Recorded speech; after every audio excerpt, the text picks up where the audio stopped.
Hello students, this is Akash Parmar and welcome to the Akash Funny classes.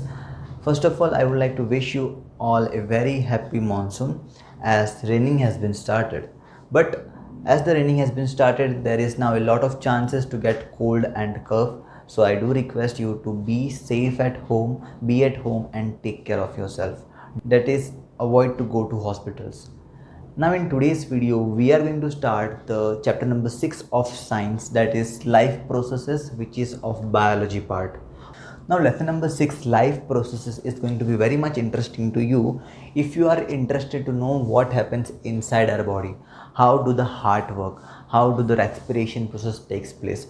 How do digestion happens? How do excretion happens? So in this chapter, we are going to study about some processes inside our body which are going on, because of which we are alive right now. Okay, so without delaying much, let's start with it. So take out your notebook and pen and start noting down whatever you feel important.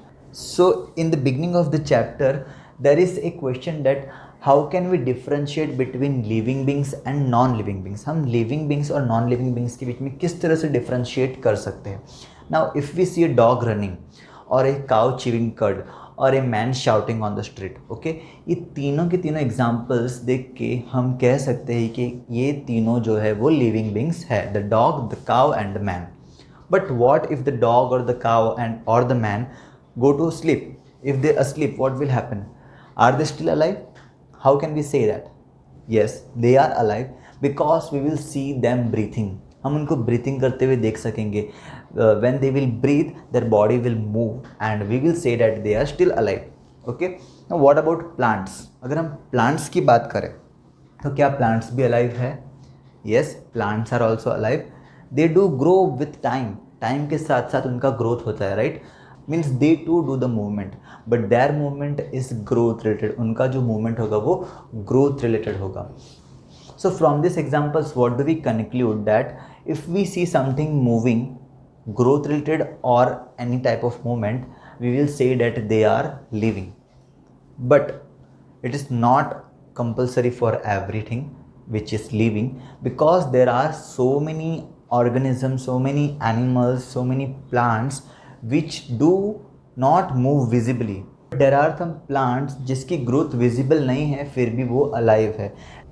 As well as there are some animals who breathe without visible movement. So ये जो characteristic हमने अभी देखा कि if we see something moving, that means that organism is alive, is not enough. हमको इसके बारे में deep study करना पड़ेगा and we have to find out when we will say that a organism is alive or not alive. Okay, now talking more about this movement topic. कुछ movement बहुत ही small scale में होती है कि we can not see them with our naked eye. जैसे कि हमारे सेल के अंदर कुछ मूवमेंट्स होती है, जैसे कि प्रोटीन, लिपिड्स, राइबोसोम्स, लाइजोसोम्स, ये सारे मूव हो रहे होते हैं हमारे बॉडी के अंदर, राइट. क्लास 9 में जो हमने पढ़ा है वो बहुत ही स्मॉल स्केल में मूवमेंट हो रही है, बिकॉज वी नो कि सेल ही कितना छोटा होता है और सेल के अंदर वापस मूवमेंट हो रहे ऑर्गेनल्स का और प्रोटीन्स का, लिपिड्स का.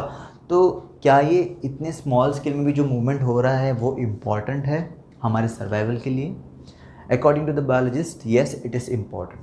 ओके, नाउ वायरस जो होते हैं, virus also don't show any movement जब तक कि वो किसी के बॉडी में एंटर नहीं हो जाते. जब तक कि वो किसी लिविंग बॉडी के अंदर एंटर नहीं होते, they do act as they are non living things. Okay, viruses के एक्चुअली में दो फेज़ होते हैं. दो फेज़ मतलब not face, PHASE phase. Okay, दो फेज़ होते हैं, एक होता है नॉन लिविंग फेज़, एक होता है लिविंग फेज़. मीन्स कि सपोज फॉर एग्जांपल कि यहाँ पे इस बोर्ड पे वायरस है. ओके, जब तक ये वायरस इस बोर्ड के ऊपर है, इट विल एक्ट कि जैसे कि ये नॉन लिविंग है. ओके, ये नॉन लिविंग ही रहेगा, ये रिप्रोड्यूस नहीं करेगा, ऐसे ही यहाँ पे पड़े रहेगा. ओके, वायरसेस की भी कुछ टाइम पीरियड होता है कि कितने टाइम तक वो सर्वाइवल कर सकता है इस बोर्ड के ऊपर भी. बट सपोज़ कि ये वायरस अभी मेरे बॉडी के अंदर एंटर हो गया, तब ये वायरस जो है लिविंग बींग की तरह एक्ट करेगा, फिर ये रिप्रोड्यूस करेगा और इसका नंबर ऑफ वायरसेस यहाँ पे इंक्रीज़ हो जाएगा. तो इस तरह से वायरसेस के जो है दो फेज़ होते हैं. वायरस लिविंग भी होता है एंड नॉन लिविंग भी होता है.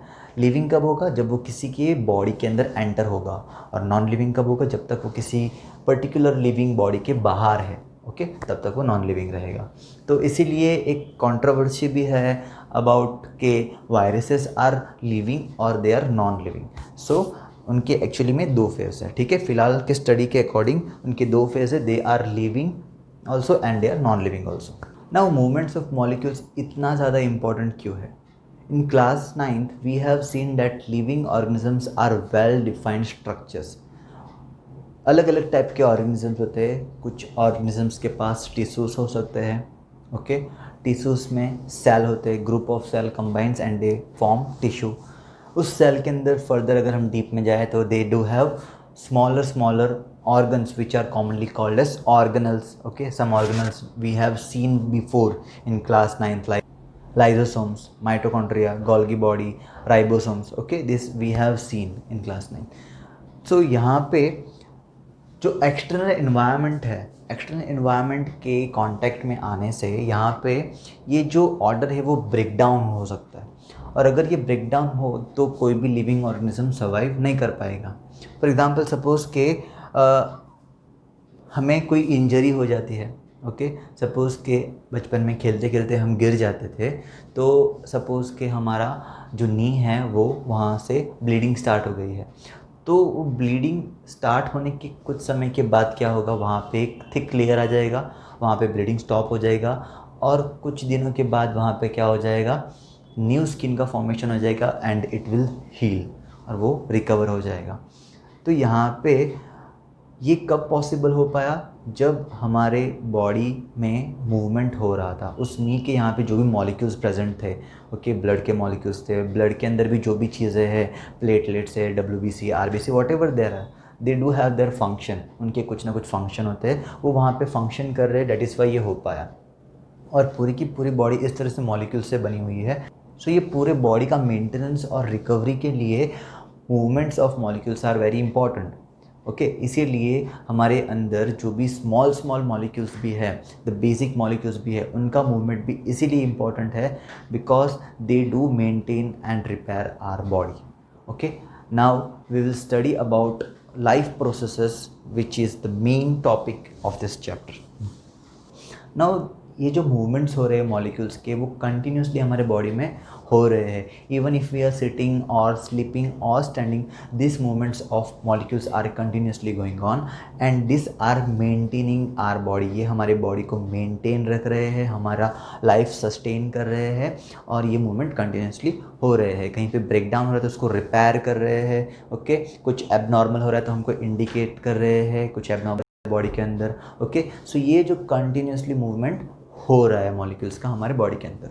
सो from that the definition of life process is the main process that are carried out by all the living organisms in order to sustain their existence as living beings are called life processes. वो सारी की सारी main processes जो हर एक living organisms follow करता है और उसी के थ्रू उसका लाइफ जो है वो सर्वाइव वो कर सकता है, ओके. वो सारी की सारी मेन प्रोसेसेस को हम कहेंगे यहाँ पे लाइफ प्रोसेसेस. देखो यहाँ पे प्रोसेस सिर्फ सिंगल नहीं है, प्रोसेसेस है, डेट इज़ प्लूरल है. तो मतलब कि एक सिंगल प्रोसेस नहीं है किसी भी पर्टिकुलर ऑर्गेनिजम्स को लाइफ सर्वाइव करने के लिए. There are so many processes. वो सभी प्रोसेसेस का मिक्सचर होके एक पर्टिकुलर ऑर्गेनिज्म अपना लाइफ सर्वाइव कर सकता है. जैसे कि यहाँ पे एग्जांपल में लिखा है nutrition, respiration, excretion, okay. We will study about all this topics deeply, okay. Nutrition हो गया, respiration, excretion, then control and coordination. इसके बारे में तो पूरा का पूरा चैप्टर ही है, एक 7 चैप्टर, वो भी हम स्टडी करेंगे. कंट्रोल एंड कोऑर्डिनेशन, कि मेरा माइंड जो है अभी कंट्रोल में है और ये मैं चाहता हूँ कि मेरा हाथ यहाँ पे आ जाए तो यहाँ पे आ गया, यहाँ पे आ गया, ओके. जो मैं बोलना चाहता हूँ मैं बोल रहा हूँ, जहाँ मैं देखना चाहता हूँ वहाँ पे मैं देख रहा हूँ, ओके. ये सब कुछ कैसे हो रहा है, बिकॉज ये सारे के सारे ऑर्गन्स और ये मेरा माइंड जो है वो कोऑर्डिनेशन कर रहे हैं, ओके. मेरा हाथ अभी कोऑर्डिनेट कर रहा है, अगर मेरा ब्रेन जो भी मैसेज देगा उसके अकॉर्डिंग मैं मूव करूँगा, ओके. देन ये एक लाइफ प्रोसेस है, that is control and coordination. Then उसके बाद हो गया ट्रांसपोर्टेशन. एक लाइफ प्रोसेस है कि ब्लड का ट्रांसपोर्टेशन होना हार्ट से पूरी बॉडी में, पूरी बॉडी से वापस हार्ट में. तो ये सभी process excretion, that is the removal of waste materials from the body to the outside, that is also a life process. तो ये सभी के सभी लाइफ प्रोसेस बहुत ज़्यादा इंपॉर्टेंट है, इसके बिना लाइफ पॉसिबल नहीं होगी। तो इसलिए हम इसके बारे में अब हम डीपली पढ़ेंगे। तो मेंटेनेंस कर रहे हैं ये सारे के सारे मॉलिक्यूल्स, मूवमेंट हो रहा है हमारे बॉडी के अंदर और मेंटेनेंस कर रहे हैं हमारे बॉडी का, तो उसके लिए उनको लगेगी एनर्जी, उनको एनर्जी की ज़रूरत पड़ेगी। और एनर्जी कहाँ से ऑब्टेन होगा? Generally we do eat food and from that food we get the energy, and that is what called as nutrition. That is a process to transfer a source of energy from outside the body of the organism to the inside is called nutrition. It is a process जिसमें energy जो है transfer होगी from outside the body to inside the body of the organism. Okay, energy का transfer होगा और वो कैसे होगा? by eating food. तो उस process को हम कहते हैं nutrition. Okay. Now life on earth depends on carbon based molecules. अर्थ पे सारे के सारी जो भी चीज़ें हैं, दैट इज़ लिविंग हो या नॉन लिविंग, मैक्सिमम सारे की सारी चीज़ें कार्बन से बनी हुई है। ओके, उसमें कार्बन का अमाउंट है। कार्बन एंड इट्स कंपाउंड्स जो चैप्टर नंबर 4 है उसमें हम डीपली स्टडी करेंगे इसके बारे में। बट अभी आपको ये समझना है कि all the foods are carbon based foods which we are having. Okay, due to this complexity of carbon sources अलग अलग ऑर्गेनिजम्स अलग अलग मोड ऑफ न्यूट्रिशन से अपना फूड कंज्यूम करते हैं। ठीक है, so we saw that all the organisms obtain energy from outside the body. Okay, and now there are different types of organisms. Organisms बहुत सारे अलग अलग टाइप के हैं, मगर जो इन्वायरमेंट है, इन्वायरमेंट जो है एक किसी पर्टिकुलर ऑर्गेनिजम्स के फेवर में नहीं होता। ओके, मीन्स के जैसे कि अभी यहाँ पे अगर मैं वॉक करने निकलता हूँ तो मेरे आसपास बहुत सारे ऑर्गेनिजम्स मिलेंगे मुझे। ओके, एनिमल्स मिलेंगे, बर्ड्स मिलेंगे, इंसेक्ट्स मिलेंगे and so on, different types of life forms मुझे देखने को मिलेंगे। ओके, तो और वहाँ पर जो भी इन्वायरमेंट होगा वो सभी ऑर्गेनिजम्स के लिए इक्वल होगा, चाहे वो किसी भी टाइप का ऑर्गेनिज्म हो। ओके, किसी भी टाइप का ऑर्गेनिज्म, चाहे वो प्लांट हो या कोई एनिमल हो या कोई insect, bird, what ever it is, कोई भी लाइफ फॉर्म हो, सभी के लिए वहाँ पे इन्वायरमेंट तो सेम रहेगा। तो दैट इज़ वाई यहाँ पे ऑर्गेनिजम्स जो है वो डिफरेंट फॉर्म में एनर्जी ऑब्टेन करेंगे from outside the body. Okay, and so to obtain energy from outside the body many organisms, yes, बहुत सारे ऑर्गेनिज्म जो है ऑक्सीजन का यूज़ करते हैं, कॉमनली ऑक्सीजन का यूज़ करते हैं और उससे फिर अपनी एनर्जी ऑब्टेन करते हैं। Okay, so here I have written the definition of respiration, that is the process of acquiring oxygen from outside the body and to use it in the process of breakdown of food sources for cellular needs is called respiration. We have seen that and we know that the सबसे fundamental unit of any living organisms is the cell. Cell is the fundamental unit of living organism. Okay, so means कि if हमारा cell properly function कर रहा है, so we are healthy, and if the cell is not properly functioning, मतलब कि we are not in a healthy state. तो यहाँ पे क्या है respiration का exact meaning? That the process of acquiring oxygen, वो process जिसमें ऑर्गेनिज्म जो है ऑक्सीजन को इनहेल करेगा from outside the body, body के आउटसाइड से ऑक्सीजन को इनहेल करेगा and to use it in the process of break down of food sources. और उस ऑक्सीजन को किस में यूज़ करेंगे? ऑक्सीजन का यूज़ होगा to break down the food sources. Food sources मतलब कि यहाँ पे है ग्लूकोज, ग्लूकोज का ब्रेक डाउन होगा और जिससे मिलेगा एनर्जी, जिससे एनर्जी का फॉर्मेशन होगा। ओके, ये केमिकल रिएक्शन में वापस लिख रहा हूँ जो हमने चैप्टर फर्स्ट में देखा था, that is C6H12O6, that is the glucose. Glucose में ऐड होगा oxygen, that is we had taken from outside the body, और फिर यहाँ पे ब्रेक डाउन होगा इस ग्लूकोज का, और ये ग्लूकोज से हमको मिलेगा 6 carbon dioxide, 6H2O plus energy का फॉर्मेशन होगा। ओके, तो यहाँ पे आप केमिकल इक्वेशन में देख सकते हो कि ग्लूकोज में जो है ऑक्सीजन ऐड हुआ है, मतलब ऑक्सीडेशन हुआ है, और यहाँ पे इस ग्लूकोज में से जो है हाइड्रोजन रिमूव होकर यहाँ पे कार्बन डाइऑक्साइड मिला है, मतलब कि यहाँ पे हुआ है रिडक्शन भी। सो यहाँ पे ऑक्सीडेशन रिडक्शन दोनों रिएक्शन हुआ है, जैसे कि यहाँ पे बुक में लिखा है हमारे कि oxidation and reduction is the common reaction taking place inside the body to obtain energy. तो हमारे बॉडी में भी ये रिएक्शन हो रहा है और इसके थ्रू हमको मिल रही है एनर्जी। ओके, यहाँ पे ये एनर्जी का फॉर्मेशन हुआ। So this is what called as respiration. Now if we talk about an unicellular organism मतलब कि जिसका बॉडी सिर्फ और सिर्फ एक सिंगल सेल से बना है, ओके, एक सिंगल सेल से कोई ऑर्गेनिजम्स बना हुआ है, ठीक है। तो अब यहाँ पे जो भी लाइफ प्रोसेस है वो सिर्फ और सिर्फ ये अकेले सेल को करना है। जैसे कि न्यूट्रिशन हो गया, ये अकेला सेल करेगा। देन एक्सचेंज ऑफ गैसेस करना है, रेस्पिरेशन करना है, तो भी अकेला ये सेल ही करेगा। एक्सक्रीशन करना है, मीन्स कि इसकी बॉडी में जो भी वेस्ट प्रोडक्ट्स फॉर्म हो रहे वो रिमूव करना है, वो भी अकेला ये सेल ही करेगा। सारा का सारा टास्क जो है यहाँ पे इस अकेले सेल को ही करना है। तो यहाँ पे क्या होगा इस केस में, इस सेल का जो आउटर बॉडी है, आउटर लेयर है, ओके, आउटर लेयर जो है ये पूरा का पूरा इसके सराउंडिंग में जो इन्वायरमेंट है उसके कांटेक्ट में है। पूरा का पूरा ये सिंगल सेल का ऑर्गेनिज्म है और ये पूरा का पूरा इसका जो आउटर लेयर है वो इन्वायरमेंट के साथ कांटेक्ट में है। तो यहाँ पे ये जो भी चीज़ें हैं, न्यूट्रिशन हो गया या रेस्पिरेशन हो गया या एक्सक्रीशन हो गया, वो इजीली डिफ्यूज़न प्रोसेस से हो जाएगा, ओके। फूड सपोज लेना है तो फूड एंटर भी हो जाएगा, या फिर एक्सक्रीशन करना है तो वो रिमूव भी हो जाएगा। सब कुछ यहाँ पे सिंपली डिफ्यूज़न से एक यूनिसेलुलर ऑर्गेनिजम्स में हो जाएगा। मगर जब हम एक मल्टी सेलुलर ऑर्गेनिजम्स की बात करते हैं, मतलब कि जिसका बॉडी बहुत सारे सेल से बना हुआ है, ओके, ये एक सेल का था मगर अभी बहुत सारे सेल यहाँ पे इस तरह से जॉइन होके ये एक मल्टी सेलुलर ऑर्गेनिज्म बन गया, ओके। मतलब कि पूरा टिश्यू का फॉर्मेशन हुआ है, टिश्यू से पूरा एक ऑर्गन का फॉर्मेशन, और ऑर्गन को जॉइन करते करते एक बड़ा सा ऑर्गेनिज्म बन गया। Suppose if we talk about, हम ह्यूमन बींग्स की बात करते हैं तो हम जो है मल्टी सेलुलर ऑर्गेनिजम्स है, ओके। हमारी बॉडी बहुत सारे सेलों से बनी हुई है। तो इस केस में सारे के सारे सेल जो है वो उसके सराउंडिंग इन्वायरमेंट के कांटेक्ट में नहीं है, ओके। जैसे कि सपोज के इस हाथ की बात करते हैं तो ये जो पूरा का पूरा हाथ है, मेरा हैंड जो है वो बहुत सारे सेलों से बना हुआ है, बहुत सारे सेल जॉइन हुए हैं, bone cell, skin cell, right, muscle cells, बहुत सारे सेल्स जॉइन होकर यहाँ पे मेरा ये पूरा का पूरा हैंड बना है, राइट।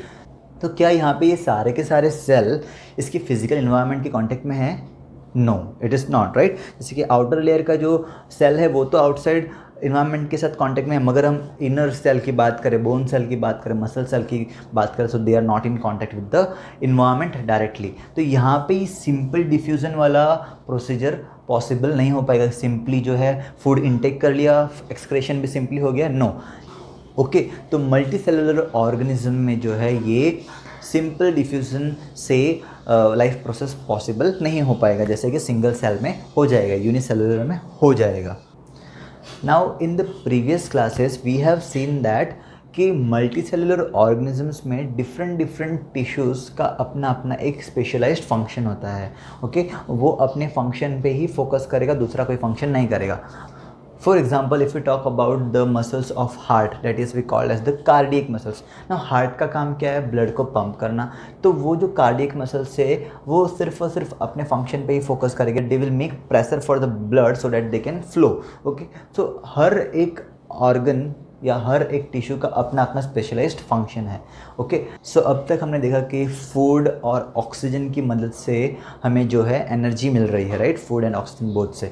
नाउ जो भी हमने फूड खाया या जो भी हमने ऑक्सीजन इनहेल किया वो सारा का सारा मतलब हमारे बॉडी के अंदर एंटर तो हो गया, ओके, एंटर तो हो गया। अब बॉडी के अंदर एंटर होने के बाद भी यहाँ पे ये इम्पॉर्टेंट है कि वो ऑक्सीजन या वो फूड से जो हमको ग्लूकोज मिला है, ग्लूकोज डिराइव हुआ है, वो सारे के सारे सेल तक पहुँचे, ओके। सारे के सारे सेल तक पहुँचेगा तभी बॉडी प्रॉपर्ली फंक्शन कर पाएगा। What do I mean by this is that कि ग्लूकोज सपोज़ के मैंने इनहेल किया और ग्लूकोज सपोज़ कि यहाँ पे फॉर्मेशन हुआ ग्लूकोज, मगर इतने पार्ट में अगर ग्लूकोज से एनर्जी मिल रही है और ये पार्ट को नहीं मिल रही है, so that is not going to work. सारे के सारे सेल को जो है ग्लूकोज या फिर जो ऑक्सीजन है या फिर जो भी फूड है वो पहुंचना बहुत ज़्यादा ज़रूरी है। From head to the toe सारे सेल को प्रॉपरली मिलना चाहिए। तो हमारे बॉडी में एक ट्रांसपोर्टेशन सिस्टम भी होना चाहिए कि वो जो है पूरे के पूरे बॉडी तक जो भी ऑक्सीजन या जो भी ग्लूकोज है उसको पहुंचाए, right. Now different chemical reactions हमारे बॉडी में हो रहे हैं जिसके थ्रू हमको एनर्जी तो मिल रही है, बट उसी के साथ साथ कुछ ऐसे बाई प्रोडक्ट्स फॉर्म हो रहे हैं जिसको बॉडी का कोई यूज़ नहीं है, बॉडी के लिए वो एक वेस्ट है। ओके जो सिर्फ एक वेस्ट नहीं, अगर वो बॉडी के अंदर रहे तो वो बॉडी के लिए हार्मफुल भी हो सकता है। ओके सो ऐसे वेस्ट प्रोडक्ट्स को अब बॉडी से रिमूव करना बहुत ज़्यादा ज़रूरी है। ओके अगर वो बॉडी के अंदर रहेगा so it is going to be harmful for the body. So उस वेस्ट प्रोडक्ट्स को बाहर निकालना, बॉडी से रिमूव आउट करना बहुत ज़्यादा ज़रूरी है, जो प्रोसेस को हम कहेंगे एक्सक्रेशन प्रोसेस, जिसमें क्या होगा, whatever the waste products is there inside the body is removed out, and that process is called as excretion process. We will write about it and we will discuss about it in detail. I'm just giving you the basic idea of what these things are. Okay, we saw what is nutrition, we saw what is respiration, then we saw transportation, that is the transportation of oxygen and the food molecules to the whole body, and now we saw the process of excretion. So ye sab kya hai, these are all the life processes. Okay, now we will discuss each life process in detail, starting with the first life process, that is nutrition. Okay, now whenever we are doing some type of activity, like when we are playing games, when we are writing, when we are reading, when we are cooking, whatever activity we are doing, for that we need energy. Okay, but when we are just sitting idle or when we are sleeping, जब हम बैठे होते हैं या जब हम सो जाते हैं, तब भी हमारे बॉडी को एनर्जी की ज़रूरत पड़ती है to remain in that state. Okay when I am standing, it means the body is using energy to keep me in this state. Body जो है एनर्जी यूज़ कर रही है ताकि मैं इस स्टेट में रह सकूँ. तो यहाँ पे भी एनर्जी का यूज़ हो रहा है. इस वजह से हम जब सो जाते हैं तब भी हमारे बॉडी के अंदर तो सारे लाइफ प्रोसेस कंटिन्यू वर्क कर रहे होते हैं, एंड फॉर दैट हमको एनर्जी की ज़रूरत पड़ती है, राइट. तो ये जो बेसिक एनर्जी है हमको मिलती है बाय ईटिंग फूड. हमको फूड खाने से ये एनर्जी मिलती है. ओके ये टॉपिक हमने पहले डिस्कस किया है थोड़ा सा. नाउ एज वेल एज हम फूड को इसलिए भी कंज्यूम करते हैं ताकि हमारी बॉडी का ग्रोथ हो, हम ग्रो हो, हम डेवलप हो. ओके तो इसलिए भी हम फूड को कंज्यूम करते हैं. सो व्हाट इज़ न्यूट्रिशन, ये पहले भी हमने डेफिनेशन लिखा है, but again I have written that it is a process to transfer a source of energy from outside the body of the organism to the inside is called nutrition. एक ऐसा process है जिसमें energy transfer होगी organism के body के बाहर से उसके अंदर. ओके इस प्रोसेस को हम कहते हैं न्यूट्रिशन. ओके जो किसके थ्रू होता है, बाय टेकिंग फूड. अब न्यूट्रिशन जो है वो दो टाइप में डिवाइड हो सकता है, that is autotrophic nutrition and heterotrophic nutrition. Okay ये वर्ड भी 9th में हमने पढ़ा है, autotrophic and heterotrophic nutrition. What is autotrophic nutrition is, जो ऑटोट्रॉफिक न्यूट्रिशन में जो भी ऑर्गेनिजम्स होंगे वो सिंपल फूड ऑब्टेन करेंगे from inorganic sources like carbon dioxide, water का यूज़ करके अपने लिए खुद फूड को प्रिपेयर करेंगे, राइट. ऑटोट्रॉफिक न्यूट्रिशन हमने क्या देखा है क्लास 9th में कि ये जो ऑर्गेनिजम्स है वो खुद अपना फूड को प्रिपेयर करती है और कंज्यूम करते हैं. Okay that is I have written here photosynthetic organisms show autotrophic nutrition. Photosynthetic organisms means those organisms which can perform photosynthesis process. As you know what is photosynthesis process, ये वो process है जिसमें green plants जो है chlorophyll और sunlight की मदद से अपने लिए फूड प्रिपेयर करती है by using carbon dioxide and water from the ground. Okay उसकी मदद से खुद फूड प्रिपेयर करती है और खुद कंज्यूम करती है और खुद का ग्रोथ करती है. तो वो जो मोड ऑफ न्यूट्रिशन है उसे हम कहेंगे ऑटोट्रॉफिक न्यूट्रिशन, जिसके एग्जांपल्स में आएगी green plants and some bacteria. Now heterotrophic nutrition is what? Organisms which consume complex food material prepared by other organisms are called heterotrophic nutritions. Now वो organism जो food consume करेगी और वो जो food होगा वो कॉम्प्लेक्स स्टेट में होगा. कॉम्प्लेक्स स्टेट में होगा मतलब उसमें बहुत सारी चीज़ें मिक्स्ड होगी. कार्बोहाइड्रेट्स हो गया, फैट्स हो गया, देन लिपिड्स हो गया, प्रोटीन्स हो गया, ये बहुत सारी चीज़ें मिक्स्ड होगी.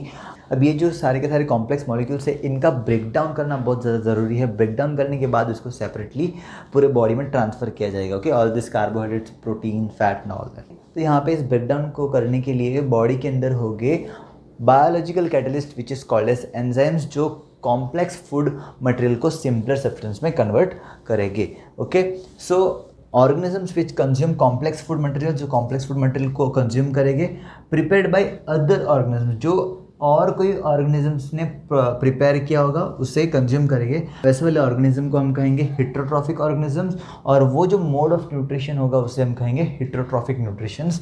Examples animals, fungi etcetera.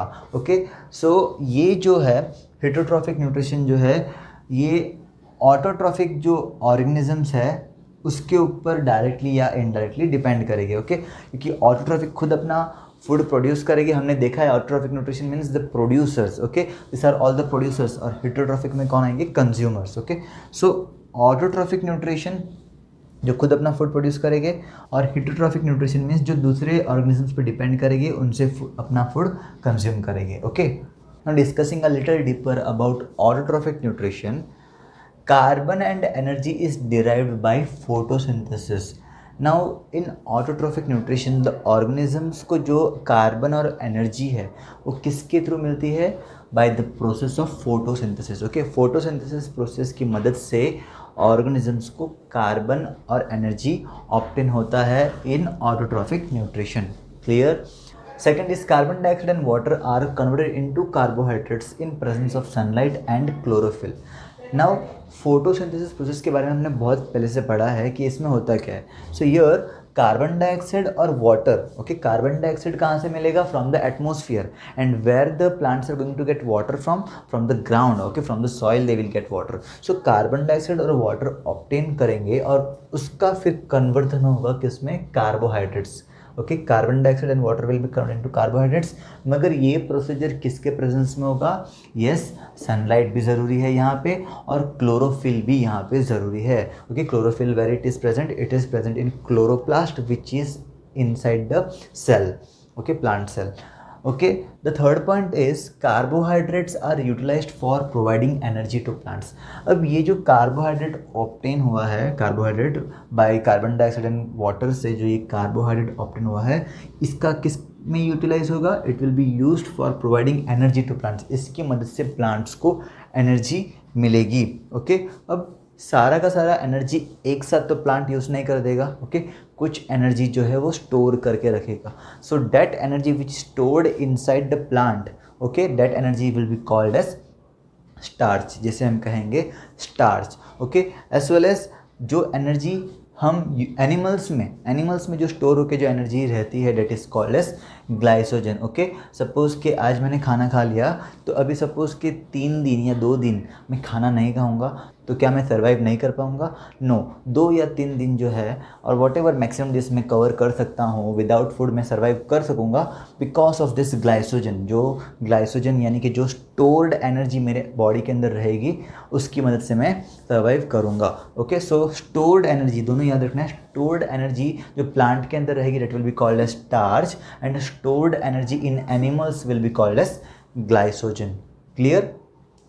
Now this is chemical equation of photosynthesis कि जो केमिकल रिएक्शन फोटोसिंथेसिस प्रोसेस के समय प्लांट्स में हो रहा है उसके लिए केमिकल इक्वेशन यहाँ पे लिखा है कि क्या होता है। दैट इज यहाँ पे 6CO2 + 12H2O it gives in the presence of sunlight and chlorophyll C6H12O6 + 6O2 + 6H2O। सो यहाँ पे कार्बन डाइऑक्साइड जो प्लांट एटमॉस्फेयर से ऑब्टेन करेगा and H2O that is water जो सॉइल से ऑब्टेन करेगा, वो दोनों कंबाइन होके सनलाइट और क्लोरोफिल दोनों के प्रेजेंट में क्या फॉर्म करेंगे? ग्लूकोज फॉर्म करेंगे। This is their food. ये जो है उनका फूड है, इससे इनको एनर्जी मिलेगी और ऑक्सीजन एटमॉस्फेयर में रिलीज़ करेंगे और उनके बॉडी में ये 6H2O स्टोर होगा। सो ये केमिकल इक्वेशन है फॉर द फोटोसिंथेसिस प्रोसेस। ये केमिकल इक्वेशन आपको याद रखना है। अब पूरे प्रोसेस को हम थोड़ा सा डिटेल में देखते हैं कि क्या होता है exactly while the photosynthesis process. तो first is absorption of light energy by chlorophyll. So the very first step is absorption of light energy by chlorophyll. Chlorophyll is present inside the chloroplast, and chloroplast is what? It is a cell organelle. It is a plant cell organelle. Plant cell का एक part है chloroplast और जिसमें होता है chlorophyll. और यहाँ पे क्लोरोफिल के अंदर ऐसी एक एबिलिटी है कि वो सनलाइट को एब्जॉर्ब कर सकता है। तो ये जो है सबसे पहले क्या करेगा? क्लोरोफिल सनलाइट को एब्जॉर्ब कर लेगा। Okay, first. Now the second is conversion of light energy to chemical energy and splitting of water molecules into hydrogen and oxygen. तो यहाँ पे दो चीज़ें साथ में हो रही है सेकेंड स्टेप में कि conversion of light energy into chemical energy. Conversion होगा, एनर्जी का कन्वर्जन होगा। लाइट एनर्जी जो क्लोरोफिल ने एब्जॉर्ब की है सन की, राइट, उस लाइट एनर्जी का कन्वर्जन होगा केमिकल एनर्जी में। ओके, केमिकल एनर्जी स्टार्ट होगा, वहाँ पे केमिकल रिएक्शन स्टार्ट होगा and splitting of water molecules into hydrogen and oxygen. और उसी के साथ साथ जो वाटर मॉलिक्यूल्स सॉइल से एब्जॉर्ब हुआ है उसका स्प्लिटिंग होगा। ओके, H2O में हाइड्रोजन है और ऑक्सीजन है, तो यहाँ पे हाइड्रोजन और ऑक्सीजन दोनों का सेपरेशन हो जाएगा, ठीक है। And the third step is reduction of carbon dioxide to carbohydrates. जो कार्बन डाइऑक्साइड प्लांट ने एटमॉस्फेयर से ऑब्टेन किया है उसका रिडक्शन होगा। रिडक्शन मतलब क्या होगा, उसमें एडिशन होगा हाइड्रोजन का। जैसे ही हाइड्रोजन ऐड होगा उसके साथ वो बन जाएगा ग्लूकोज, ग्लूकोज का फॉर्मेशन हो जाएगा और ये बन गया गर्मा गर्म फूड ऑफ प्लांट, ठीक है। फिर इसके थ्रू प्लांट जो है एनर्जी ऑब्टेन करेंगे। अब यहाँ पे ये ज़रूरी नहीं है कि ये जो यहाँ पे प्रोसेस है वो one after one continuously immediately होते रहेगी। ओके, जैसे कि डेजर्ट प्लांट्स जो होते हैं, डेजर्ट प्लांट्स जैसे कि कैक्टस का एक एग्जांपल ले लो कि वो क्या करते हैं कि at night time they do take carbon dioxide in them. Carbon dioxide लेके वो स्टोर करके रखते हैं। Okay, and they use that carbon dioxide in the day time when they get sunlight and they prepare their food. So this is one example which से that कि यहाँ पे ये जो प्रोसेस है वो one after one continuously immediately नहीं होते रहते, यहाँ पे ब्रेक्स भी होते हैं। Now let's see how do plants get carbon dioxide from the atmosphere for the photosynthesis process. Now in class 9th we have talked about stomata, right? हमने stomata के बारे में class 9th में पढ़ा है. What is stomata? Stomata are tiny pores present on the surface of leaves by which exchange of gases takes place for photosynthesis. Stomata जो है tiny tiny pores है और ये कहाँ पे होते हैं, on the surface of leaves. Okay, surface of leaves पे बहुत ही small small tiny tiny pores होंगे जिसके थ्रू क्या होगा, गैसेस का एक्सचेंज होगा। It is carbon dioxide inside, oxygen outside. ये जो प्रोसीजर है वो जैसे कि हम ह्यूमन बींग जो है ऑक्सीजन नोज से लेते हैं, वैसे ही यहाँ पे प्लांट्स जो है कार्बन डाइऑक्साइड इस स्टोमेटा की मदद से लेंगे। Okay, exchange of gases takes place for photosynthesis. Okay, वो कार्बन डाइऑक्साइड गैस जो स्टोमेटा से प्लांट्स के अंदर एंटर होगा उसके थ्रू फिर इनका फोटोसिंथेसिस प्रोसेस होगा और ये अपने लिए फूड प्रिपेयर करेंगे। Okay, now here we have to keep one important thing in mind that कि ये एक्सचेंज ऑफ गैसेस है ये सिर्फ लीव्स के सरफेस पे नहीं होता, it also occur at the surface of stem and root too. Okay, now इस टोमेटा की मदद से मैसिव अमाउंट ऑफ गैसेस का एक्सचेंज होता है, बट गैसेस के साथ साथ यहाँ से वाटर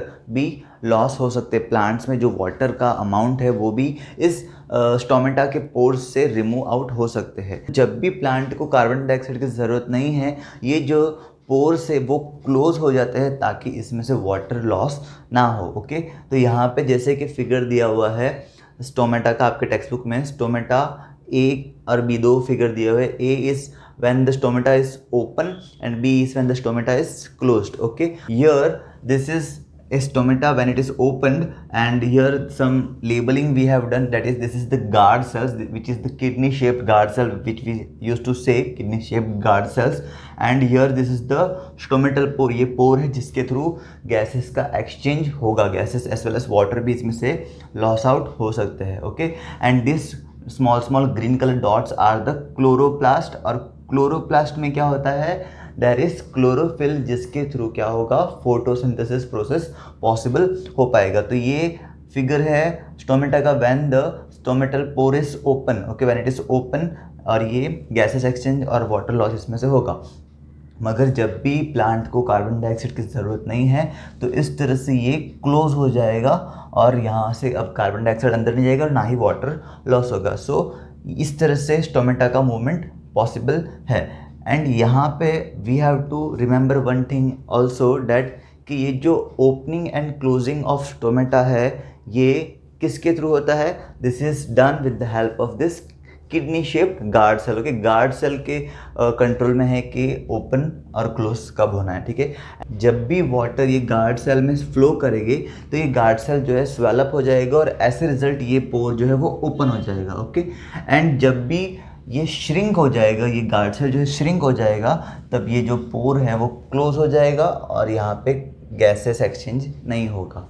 ओके, तो इस तरह से जो स्टोमेटा है which is present on the surface of the leaves, okay, which are tiny tiny pores, जो है फंक्शन करेगा। ओके, और इस तरह से कार्बन डाइऑक्साइड इनटेक होगा एंड फूड का प्रिपरेशन होगा by the process of photosynthesis. Okay, clear?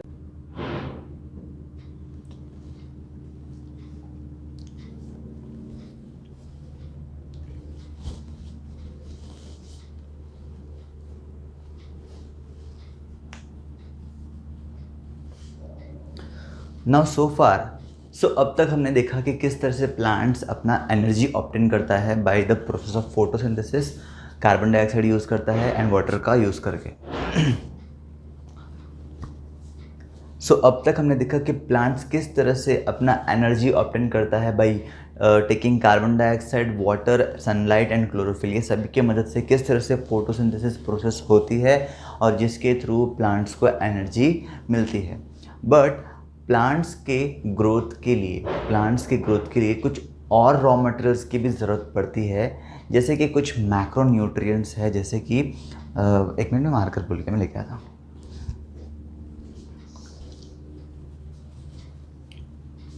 सो अब तक हमने जैसे कि देखा कि प्लांट्स को एनर्जी मिलती है by carbon dioxide, by water, by chlorophyll.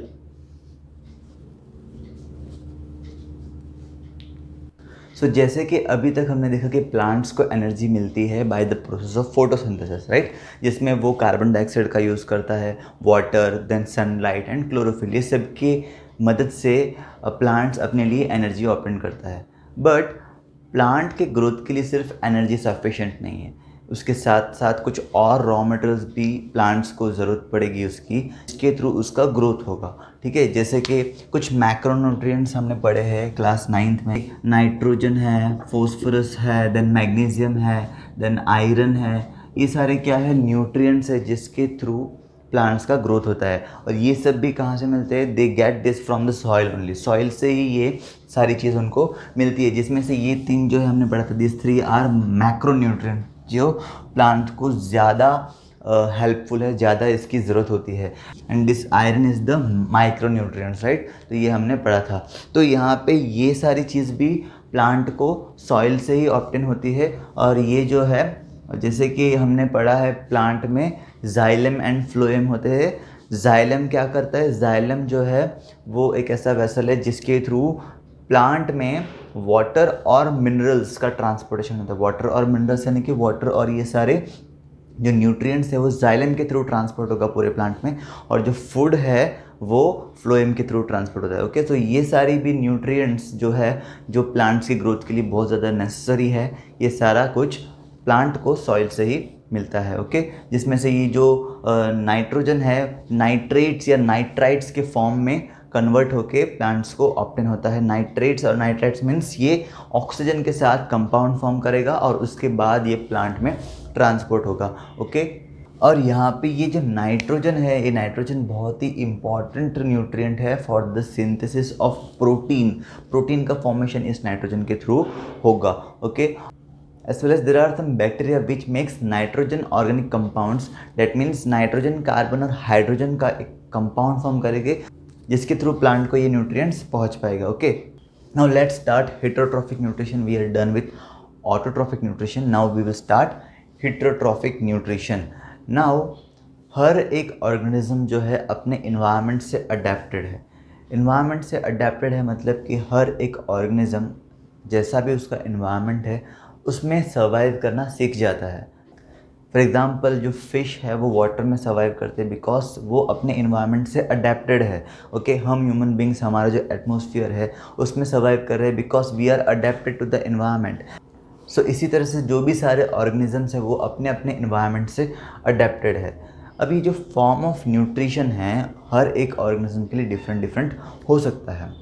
Depend करता है कि वो किस टाइप का फूड है और किस तरह से अवेलेबल होगा और किस तरह से ऑर्गेनिज्म उसको कंज्यूम करेगा। ठीक है, फॉर एग्जाम्पल कि फूड मटेरियल स्टेशनरी है या मूवेबल है। स्टेशनरी है मीन्स कि एग्जाम्पल प्लांट्स और सम ग्रास, और मूवेबल यानी कि एग्जाम्पल डियर। ओके, तो यहाँ पे ये दोनों ही जो फूड सोर्सेस है, एक स्टेशनरी है और एक मूवेबल है, ये दोनों को एक्सेस करने का वे अलग होगा। ओके, एंड ये जो ग्रास और डियर को कंज्यूम करेगा, डेट इज़ ग्रास को कंज्यूम करेगा काऊ या डियर को कंज्यूम करेगा लायन, वो डिपेंड करता है वो किस तरह से वो फूड को एक्सेस कर रहे हैं, एज वेल एज उनके जो न्यूट्रिटिव एपरेटस है, यानी कि जो उनके ऑर्गन्स है, वो किस तरह से वो फूड को प्रोसेस कर रहे हैं, अंदर डाइजेशन प्रोसेस हो रहा है। ओके, तो इस तरह से डिपेंड होगा। सो इस तरह से डिफरेंट वे में ऑर्गेनिज्म अपना फूड कंज्यूम करते हैं। So there are so many strategies by which organism do consume their food. जैसे कि कुछ ऑर्गेनिज्म क्या करते हैं कि बाहर ही फूड को ब्रेक डाउन कर देते हैं और फिर उसको एब्जॉर्ब करते हैं। जैसे कि एग्जांपल्स में फंगी लाइक ब्रेड माउट्स यानी कि जो ब्रेड के ऊपर जो फंगस लग जाता है, अगर ब्रेड को हम ऐसे ही कुछ दिन के लिए रख देंगे तो उसके ऊपर क्या होगा, ग्रीन कलर का एक कोटिंग आ जाता है, डेट इज़ उसके ऊपर फंगस लग जाता है, ऐसा हम कहते हैं, राइट। तो वो फंगस जो है वो फूड को बाहर ही ब्रेक डाउन करते हैं और फिर उसको एब्जॉर्ब करते हैं। ओके, उसी तरह से other examples of this are yeast and mushroom. ये भी सेम इसी प्रोसीजर से फूड को डिराइव करते हैं। ओके, क्या करते हैं, फूड को बाहर ही ब्रेक डाउन करते हैं और फिर उसको स्लोली एब्जॉर्ब करते हैं। और कुछ ऑर्गेनिज्म क्या करेंगे, पूरा का पूरा फूड मटेरियल को ही कंज्यूम करेंगे और फिर बॉडी के अंदर उसका ब्रेक डाउन करेंगे। ओके, और कुछ ऑर्गेनिज्म क्या करेंगे, वो अपना न्यूट्रिशन प्रोसेस करेंगे बाय प्लांट्स और एनिमल्स के थ्रू अपना न्यूट्रिशन प्रोसीजर करेंगे, मगर उनको किल किए बिना, उनको किल नहीं करेंगे, बस उनसे अपना फूड डिराइव करेंगे मगर उनको किल नहीं करेंगे, जिसे हम कहते हैं पैरासाइट्स। ओके, पैरासाइट्स यानी क्या, जो बॉडी के ऊपर रहेंगे, उनसे फूड डिराइव करेंगे मगर उनको किल नहीं करेंगे। जैसे कि एग्जांपल जू कहते हैं हम, जिसे लाइस कहते हैं इंग्लिश में, लाइस, जो किसी किसी के सर में होता है, बाल में होता है। वो क्या करते हैं, वो हमारा ब्लड सक करते हैं मगर हमको किल नहीं करते, हमें मार नहीं देते। वहाँ पे उनका न्यूट्रिशन मिल रहा है, वो हमारे बॉडी पे रहते हैं, हमसे फूड डिराइव करते हैं मगर हमको किल नहीं करते। So that is what called as parasites. Okay, और भी कुछ इसके एग्जांपल्स है, जैसे कि cuscuta, ticks, lice, leeches and tapeworm. So ये सारे के सारे ऑर्गेनिजम्स क्या है, पैरासाइटिक है। वो बॉडी के ऊपर रहेंगे, वहाँ से अपना फूड डिराइव करेंगे मगर उस ऑर्गेनिज्म को किल नहीं करेंगे। ओके, तो इस तरह से डिफरेंट ऑर्गेनिज्म अपना फूड डिफरेंट वे में कंज्यूम करेंगे। सो जैसे कि हमने देखा, ऑर्गेनिजम्स के लिए फूड डिफरेंट टाइप्स के हो सकते हैं, एज वेल एज उनका जो फूड को इंटेक करने का प्रोसीजर है वो भी डिफरेंट वेज के होते हैं। तो उसी तरह से ऑर्गेनिजम्स का जो डाइजेशन सिस्टम है वो भी डिफरेंट होता है। ओके, तो यहाँ पे अगर हम बात करते हैं यूनिसेलुलर ऑर्गेनिज्म की, तो वहाँ पे यूनिसेलुलर ऑर्गेनिज्म मतलब वो एक सिंगल सेल से बना है। जैसे कि हमने पहले भी डिस्कस किया है कि सारा का सारा लाइफ प्रोसेस उस सिंगल सेल को करना पड़ेगा। तो वही यहाँ पे एक यूनिसेलुलर ऑर्गेनिज्म अमीबा के लिए दिया है हमारे बुक में कि तो किस तरह से अमीबा में न्यूट्रिशन होता है। तो ये तो सिंगल सेल ऑर्गेनिज्म है, यूनिसेलुलर है, मगर जैसे जैसे ऑर्गेनिज्म कॉम्प्लेक्स होते जाता है, मतलब कि मल्टी सेलुलर ऑर्गेनिज्म की बात करें तो वहाँ पे क्या होगा, डिफरेंट ऑर्गन्स हो गए। ओके, और वो ऑर्गन का अपना अपना स्पेसिफिक फंक्शन होगा, वैसा यहाँ पे नहीं होता। तो यहाँ पे सिंपल सा जो न्यूट्रिशन है कैसे होता है, सो this is amoeba, this is the nucleus of amoeba and this is the cytoplasm. Okay, now suppose कि यहाँ पे ये है food particle near by the amoeba. तो अमीबा अब इस फूड पार्टिकल को किस तरह से ऑब्टेन करेगा, ये जो अमीबा का ये जो आउटसाइड लेयर होता है जिसके थ्रू वो मूवमेंट करता है, that is called what, pseudopodia. Okay, pseudopodia जैसे हम कहते हैं, और इसी स्यूडोपोडिया की मदद से ये अभी फूड भी ऑब्टेन करेगा। तो क्या होगा, जैसे कि ये फूड पार्टिकल नियर बाय में है, तो यहाँ पे ये जो स्यूडोपोडिया के थ्रू ऐसे फिंगर लाइक प्रोजेक्शन फॉर्म करेगा। Okay, finger like projection form करेगा और ट्राई करेगा कि फूड को वो अपने बॉडी में एंटर करे। तो यहाँ पे देख सकते हो कि ये फिंगर लाइक प्रोजेक्शन बनाया है with the help of pseudopodia इस अमीबा ने। ओके, और ये फूड को ट्राई कर रहा है कि फूड को वो कवर कर ले। ओके, ये है सेकंड फिगर में हमने देखा। फिर थर्ड फिगर में क्या होगा, यहाँ पे ये जो अमीबा है इस स्यूडोपोडिया के थ्रू एक फूड वैक्यूल क्रिएट करेगा, मतलब एक फूड के लिए एक स्पेस क्रिएट करेगा जहाँ पे फूड को अब टोटली इस स्यूडोपोडिया ने कवर कर लिया। देखो ये पूरा का पूरा एंटायर रीजन जो है that is the food vacuole. तो अब इस फूड वैक्यूल के अंदर ये फूड पार्टिकल एंटर हो गया है। यहाँ पे ये फूड वैक्यूल में क्या होगा, जो भी ये फूड पार्टिकल के अंदर कॉम्प्लेक्स सब्सटेंसेस है वो सिंपलर सब्सटेंसेस में कन्वर्ट हो जाएंगे। मीन्स के जो भी इसके अंदर न्यूट्रिशन है, कार्बोहाइड्रेट्स, फैट्स, लिपिड्स, प्रोटीन्स, जो भी सारा का कॉम्प्लेक्स सब्सटेंसेस है वो सिंपल सेपरेट हो जाएंगे। ठीक है, okay. Then in the fourth figure क्या देख सकते हैं कि ये अब फूड पार्टिकल्स इसके बॉडी के अंदर एंटर हो चुका है, मतलब कि यहाँ पे न्यूट्रिशन अमीबा हो चुका है, यहाँ पे फूड इस अमीबा ने कंज्यूम कर लिया है। अब इसके बाद इस फूड के थ्रू जो भी वेस्ट मटेरियल ऑब्टेन होगा इस अमीबा के अंदर वो भी स्लोली यहाँ पे मूव होते होते स्यूडोपोडिया से रिमूव आउट कर दिए जाएंगे। ओके, सो इस तरह से न्यूट्रिशन, सिंपल सा न्यूट्रिशन होता है अमीबा में। वैसे ही अगर हम बात करते हैं पैरामोशियम की, पैरामोशियम में भी इस तरह से ही न्यूट्रिशन होता है। पैरामोशियम का एक फिक्स शेप होता है और यहाँ पे एक पर्टिकुलर स्पॉट होता है जहाँ से पैरामोशियम अपना फूड को इनटेक करते हैं। ओके, और ये पर्टिकुलर स्पॉट तक फूड पहुँचाने का काम करते हैं सीलिया। ओके, सीलिया जो यहाँ पे आउटसाइड द पैरामोशियम जो हेयर लाइक प्रोजेक्शन है जो मूव करेंगे फूड को उस फूड स्पॉट तक, और उसके बाद जो है पैरामोशियम उस फूड को अपने बॉडी में इनटेक करेगा। सो इस तरह से ये न्यूट्रिशन होगा इस अमीबा में एंड पैरामोशियम में। सिंपल सा न्यूट्रिशन होगा फॉर यूनिसेलुलर ऑर्गेनिज्म। ओके,